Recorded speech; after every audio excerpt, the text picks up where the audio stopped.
Sam Bankman-Fried, the embattled former CEO of cryptocurrency giant FTX and trading firm Alameda Research, told ABC News he was ultimately responsible for the downfall of both companies, but denied that he knew that there was any improper use of customer funds.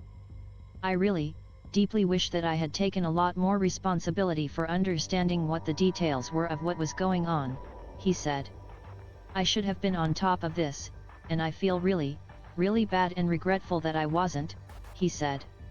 "A lot of people got hurt. And that's on me."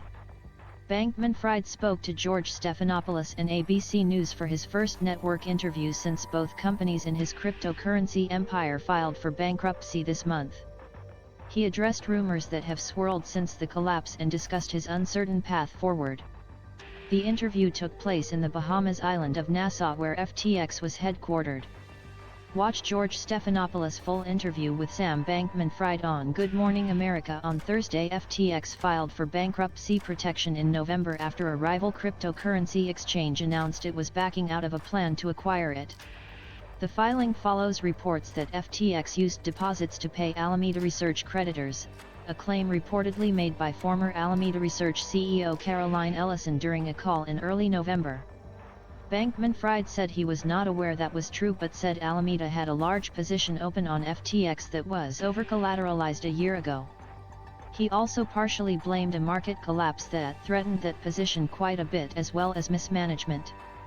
Ellison did not immediately respond to ABC News requests for comment. "I failed to have someone in place who was managing that risk, who was managing that position, managing that account.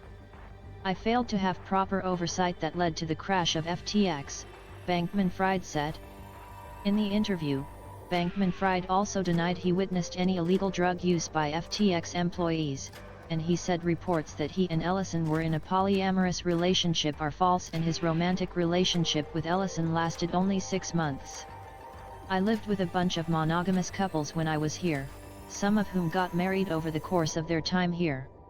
I don't know of any polyamorous relationships within FTX."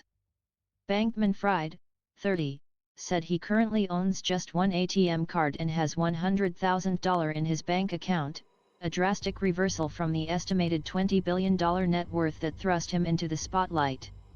He ultimately blamed the collapse of FTX on his struggle with risk management.